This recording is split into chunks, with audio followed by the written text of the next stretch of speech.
السلام علیکم ناظرین، آج کی تازہ ترین اپڈیٹس میں آپ دوستوں کو خوش آمدید۔ خلفائے ثلاثہ کی توہین پر انجینئر محمد علی مرزا کا سخت رد عمل۔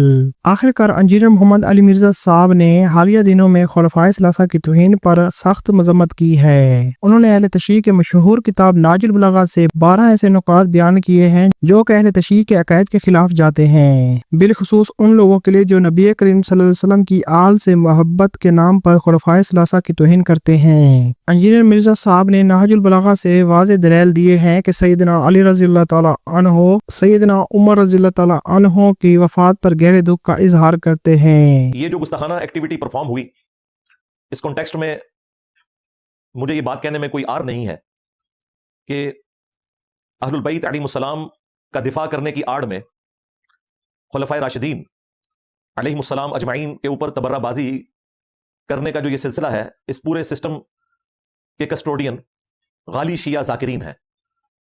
ان کی مجالس میں اس قسم کی گفتگو کی جاتی ہے، اگرچہ ان کے پڑھے لکھے علماء منع کرتے ہیں، لیکن ان کی اتنی سنوائی نہیں ہے۔ اس وقت اہل تشیع کے سٹیج کے اوپر ذاکرین کا قبضہ ہے اور وہ اپنی پبلک کا خون گرمانے کے لیے اس قسم کی گفتگو کرتے ہیں، اور پھر جو لوگ ان کی مجالس میں بیٹھتے ہیں بسا اوقات اہل سنت ہوتے ہوئے بھی ان کے اوپر اس قسم کا رنگ چڑھ جاتا ہے اور وہ گالی گلوچ کے اوپر اتر آتے ہیں۔ یہ سیدنا عمر کی شہادت کے اوپر سیدنا علی نے ان کی تعریف میں چند جملے بولے، خطبہ نمبر 225۔ فلاں شخص یعنی کہ حضرت عمر کی کارکردگیوں کی جزا اللہ ان کو دے، انہوں نے ٹیڑھے پن کو سیدھا کیا، مرض کا چارہ کیا، فتنہ و فساد کو پیچھے چھوڑ گئے، سنت کو قائم کیا، صاف ستھرے دامن اور کم عیبوں کے ساتھ دنیا سے رخصت ہوئے۔ اب سنت کو قائم تو اسی نے کرنا ہے نا جس کے ہاتھ میں کوئی سلطہ ہے، خلافت ہے، حکمرانی ہے۔ دنیا کی بھلائیوں کو پا لیا اور اس کی شر انگیزیوں سے آگے بڑھ گئے، اللہ کی اطاعت بھی کی اور اس کا پورا پورا خوف بھی رکھا، خود چلے گئے اور لوگوں کو ایسے متفرق راستوں میں چھوڑ گئے جن میں گم کردہ راہ راستہ نہیں پا سکتا اور ہدایت یافتہ یقین تک نہیں پہنچ سکتا۔ وہی تعریفی کلمات کے آپ کے جانے کے بعد یہ خلاف پر نہیں ہوگا۔ نیکسٹ اپڈیٹ، جوید احمد غامدی صاحب کا انجینئر محمد علی مرزا کے اعتراض کا جواب۔ حال ہی میں جوید احمد غامدی صاحب نے انجینئر محمد علی مرزا صاحب کے اعتراض کا جواب دیا۔ معاملہ حدیث عمار سے متعلق تھا جس پر حسن الیاس صاحب نے سوال اٹھایا تھا۔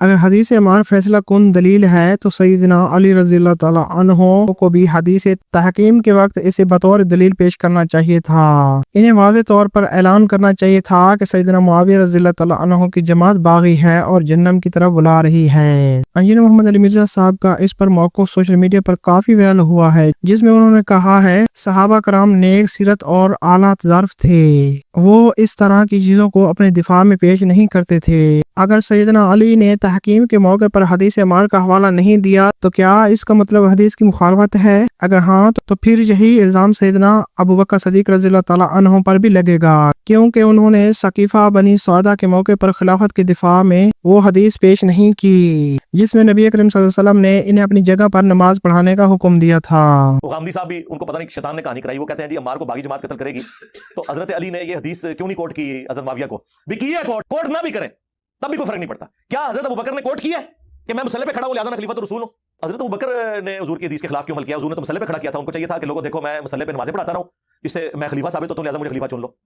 یار وہ اللہ والے لوگ تھے۔ اسی اعتراض کے جواب میں جوید احمد غامدی صاحب نے اپنے ایک حالیہ لائیو پروگرام میں وضاحت کی ہے کہ سیدنا ابوبکر صدیق رضی اللہ تعالیٰ عنہ نے ثقیفہ بنی سعدہ میں خلافت کے دفاع میں یہ حدیث پیش کی تھی کہ خلیفہ قریش میں سے ہی ہوگا۔ تو آپ کا جو سوال ہے اس کا جواب دیا جاتا ہے کہ بھائی وہ بڑے لوگ تھے، وہ کیوں اس موقع پر آ کے بتائیں کہ رسول اللہ نے ہمارے حق میں فیصلہ کر دیا ہے؟ اس کی ضرورت ہی نہیں ہے بتانے کی۔ یعنی یہ صرف اتنی سی بات ہے کہ ایک مجلس میں ان سے تقاضا کیا گیا تھا کہ ذرا اپنے فضائل بیان فرمائیے، بڑے آدمی ہیں وہ اپنے فضائل خود کیوں بیان کرتے ہیں؟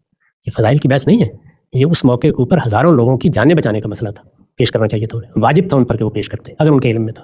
اور تحکیم کے موقع پر اس وقت تو لوگوں کی گردنیں کٹ گئیں، اتنا بڑا حادثہ ہو گیا، مسلمان آپس میں لڑے، ہزاروں لوگ مارے گئے، اس کے بعد تحکیم کی نوبت آئی۔ تو تحکیم کی نوبت آئی تو آپ نے کیا مانا؟ یہ کہ اب کچھ لوگ مل کے فیصلہ کریں گے کہ کس کا موقف درست، میرٹ پہ بات ہو جائے گی، تو یہ تو میرٹ پر بات ہونی ہے نا۔ تو اس موقع پر رسول اللہ کا فیصلہ، سوال یہ ہے کہ جب سیدنا صدیق رضی اللہ عنہ نے ثقیفہ بنی سعدہ میں قریش کے حق میں رسول اللہ کا فیصلہ پیش کیا تھا تو وہ بڑے آدمی نہیں تھے؟